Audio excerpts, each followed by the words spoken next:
So across the street we see a construction crane, because this is DC and everything's being built with your tax money. And then we see this compound that's got this high retaining wall. And you can see it's got this fancy wrought iron gate.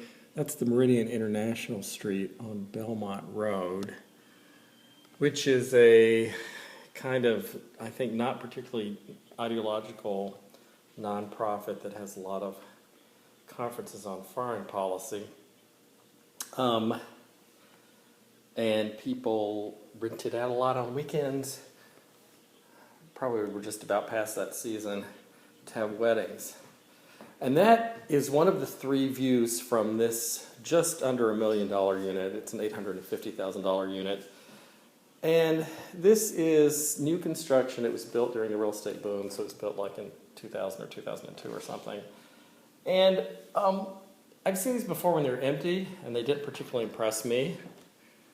I like this little bit of interest here with the two-tiered ceiling.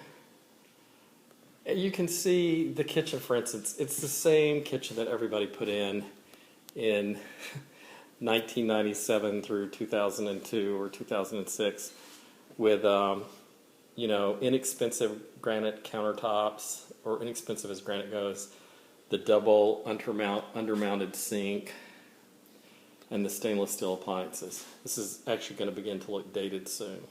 But I really like this unit despite that. I like that little living room area and the way they've seated it, furnished it. I like that window. I like the fact that it looks on the Meridian Hill International Center. But things get better. There's also a bedroom upstairs.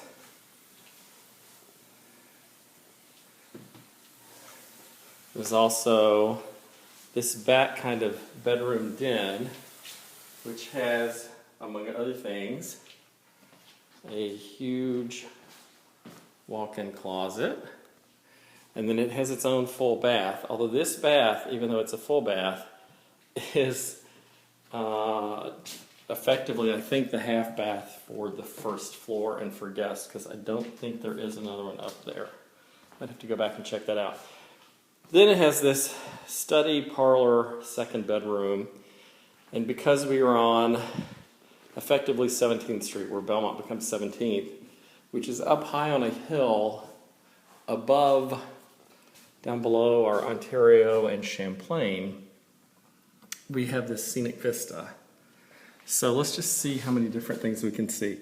We can't see National Cathedral, but we see that longish modern building there is the Hinckley Hilton, as it's sometimes called, the Connecticut Avenue Hilton, where Reagan was shot.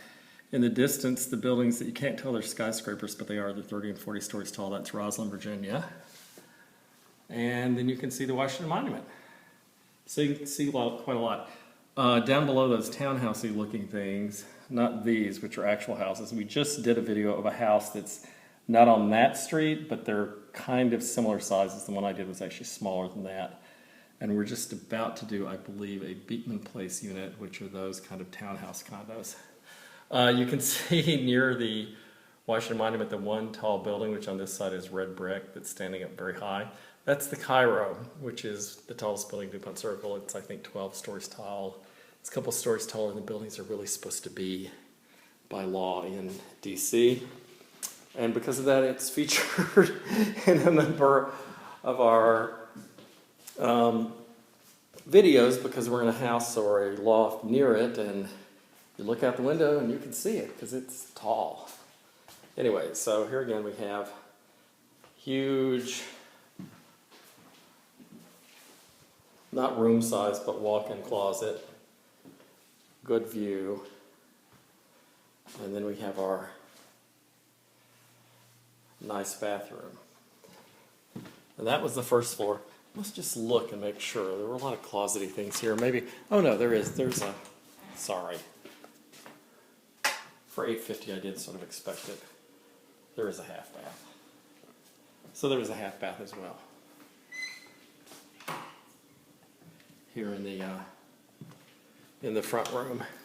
Half bath and a closet. Alrighty. Upstairs is really nice. Mainly because it has a really good view of that Meridian Hill International Center grounds.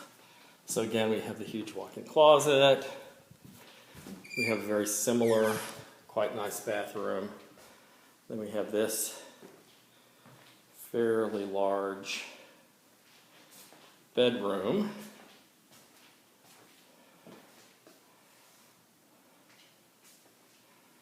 But what we have is a nice view of the grounds of Meridian, a little more of the grounds of Meridian Hill International Center. And of course, these giant windows, it's a cloudy day here in DC. These are floor to ceiling windows. And because of that, you can get a lot of light. These face east, so we're mainly talking about morning light here. But you could get quite a bit of light into your unit. And here again is the bathroom. Again, the bathroom, when it was built, like, these aren't the cheapest tubs and fixtures that one could buy. But like, here's the giant mirror, but it has no border. It's just a giant mirror that's kind of tacked against the wall. And it's a high ceiling room, but it has no molding. And it has a fairly nice floor. It looks like it's marble squares, but then it has the plainest little beige plastic light switch covers. So I think the views here are really great, and I think you could spend a very little bit of money on doing things like, maybe once we decide what's going to be the fashion after stainless steel appliances, you could replace those appliances, even though they're probably only about 10 years old. You could definitely replace all these little beigey light switch covers. Maybe somewhere, if it made sense, you could add some chair molding or some crown molding. It's just such great views that it seems like, I don't know what to say about the bathtubs, being a sort of plastic mass-produced bathtubs. Probably you could add some better light fixtures. Here again is our little row of beigey plain. Anyway, it's just a really nice unit, and if you've already paid $850,000 for it and its garage parking space, which is $50,000 or $60,000 of the price, we're not going to go look at that. If you've done that, it seems to me that then spending $1,000 or $2,000 or $10,000 more on a few little extras to upgrade it from the kind of builder's grade it was left in would be a good thing to do.